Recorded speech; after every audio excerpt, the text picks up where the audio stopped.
Valérie Cazin, je dirige la galerie Binôme.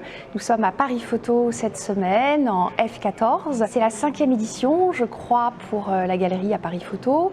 Notre programmation cette année, eh bien, on l'a pensée un petit peu comme tous les ans, c'est-à-dire quand même en lien aussi avec l'actualité qui se développe pendant l'année à la galerie pour les artistes de la galerie. Donc, cette année, c'est une proposition avec 6 projets. On a aussi pensé le stand un petit peu en extérieur et en intérieur. Vous verrez qu'il y a des œuvres en fait à l'extérieur qui sont vraiment des œuvres qui montrent un paysage, et on a un petit peu fait cette arrivée sur le stand comme une arrivée par le jardin, et on a pensé l'intérieur avec des choses beaucoup plus construites. Un travail comme celui de Thibaut Brunet qui est derrière moi, qui est une mission archéologique, un travail de Laurent Segerter qui s'appelle Cathédrale hermétique, qui parle aussi d'architecture, et un travail de Laurent Millet avec une série qui s'appelle Brian Vega Hommage à Scarpa, qui parle aussi évidemment d'architecture. Parmi les focus dont je peux vous parler, peut-être j'ai envie de vous parler de 3 artistes femmes qui ont une actualité forte en ce moment.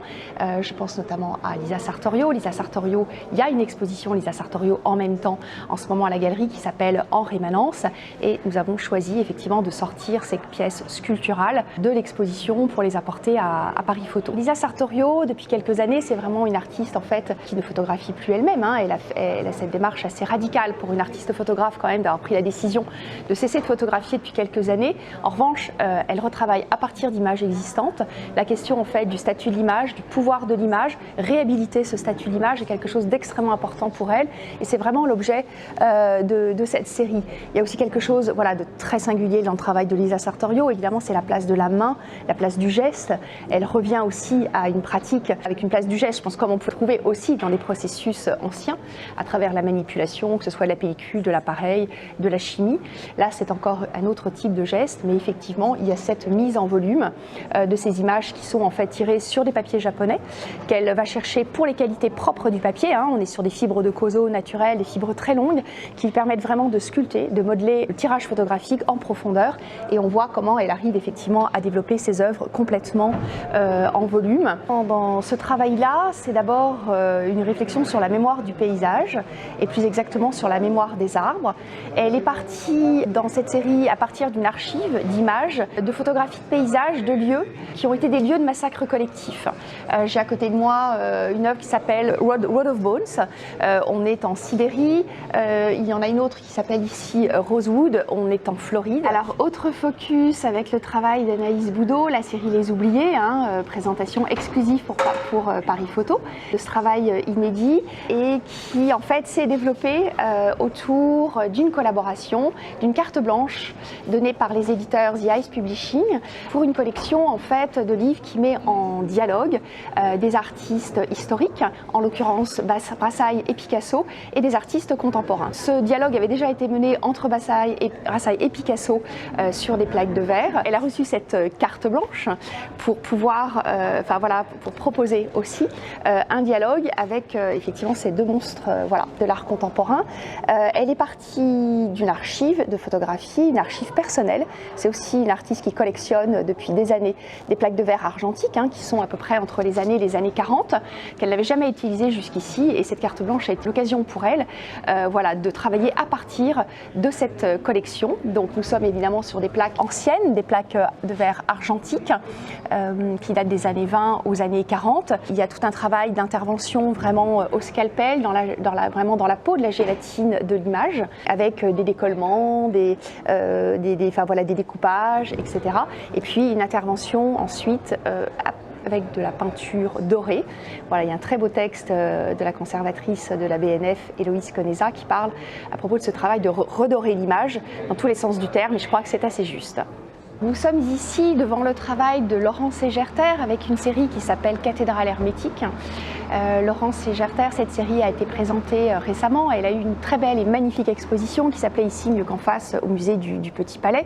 C'était une invitation du Petit Palais à venir s'immiscer dans les collections, ce que cet artiste réussit toujours à merveille, puisqu'elle a un travail effectivement très lié avec l'histoire de l'art, en dialogue avec cette histoire de l'art. Dans cette série qui s'appelle Cathédrale, qui avait été présentée aux Rencontres d'Arles en 2019, eh bien, elle part d'une archive photographique historique d'un livre des années 50, qui sort de catalogue raisonné des églises et cathédrales de France. Là, c'est vraiment un dialogue qu'elle essaye de construire avec les architectes de ces églises ou ces cathédrales. Évidemment, ce sont des lieux qui sont pensés par rapport à la lumière, avec cette idée effectivement qu'une lumière qui embrase aussi le cœur d'une église peut être aussi un moment, je pense, de méditation, en tout cas qui participe à une forme d'élévation spirituelle. Elle a essayé de concevoir des œuvres qui puissent être dans ce dialogue-là. Donc les œuvres sont extrêmement mystérieuses, elles sont dans leur état, on va dire, normal, tel que vous les voyez là derrière moi, c'est-à-dire très sombre, noir, on les appelle, nous, les images sont fermées. Et puis il y a un moment très singulier dans la journée, un moment assez magique, où lorsqu'un rayon du soleil se pose sur les œuvres, tout d'un coup, l'œuvre s'ouvre et on voit apparaître en fait le tirage comme sous-jacent en noir et blanc, qui est une image latente. En fait, il y a d'abord un premier tirage en noir et blanc qui est sérigraphié avec une encre thermosensible, et c'est cette encre-là en fait qui va réagir avec la chaleur des rayons du soleil. Ça ne marche pas en lumière artificielle, comme vous pouvez l'observer derrière. Donc il y a aussi ce jeu de patience trouvé avec le collectionneur, mais c'est un moment assez extraordinaire. C'est une façon pour elle en fait quasiment de placer la chambre noire à ciel ouvert, en tout cas en plein jour, puisqu'on assiste vraiment en direct à ce moment-là à la révélation d'une image. Au moment où ça se passe, je crois vraiment, pour avoir vécu l'expérience, on lâche tout ce qu'on fait et elle arrive vraiment à créer ce lien très privilégié entre l'œuvre et le spectateur qui, je crois, trouve là un moment de contemplation assez inattendu. Nous avons conçu à Paris Photo l'arrivée sur le stand un petit peu comme une arrivée par le jardin, avec les œuvres de Baptiste Rabichon et Fabrice Laroche. Cette série au titre proustien qui s'appelle Les intermittences du cœur. C'est un travail qui traverse toute l'histoire de la photographie, puisque c'est un travail réalisé à partir d'autochromes originaux des jardins d'Albert Kahn, avec une interprétation très particulière dans ce mouvement très présent en ce moment chez les artistes émergents, qui est de se réapproprier des processus anciens.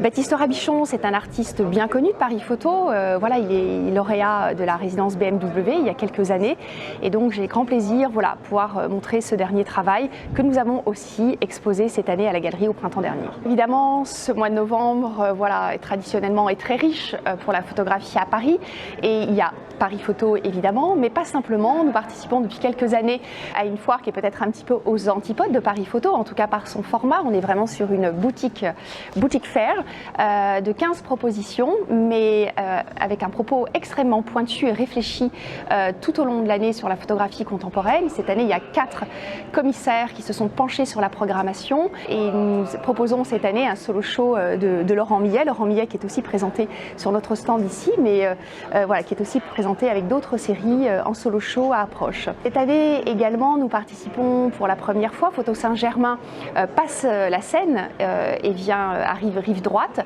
et nous participons à cette programmation avec une programmation assez particulière autour de la question du livre, et du livre pas tout à fait comme les autres, et nous avons invité 2 éditeurs, The Ice Publishing, et également une petite maison d'édition qui s'appelle Mikaïou, et qui fait des choses absolument remarquables, des livres en fait qui ont beaucoup plus le statut d'œuvre au final. Et enfin, moment important aussi quand même, l'exposition à la galerie de Lisa Sartorio, qui a commencé mi-octobre et que nous prolongeons jusqu'au 28 novembre, et qui est la 4e exposition personnelle de cet artiste à la galerie, qui est là depuis les débuts et qui compte beaucoup dans notre programmation, et qui fait beaucoup sens par rapport à la réflexion sur la photographie menée au sein de la galerie.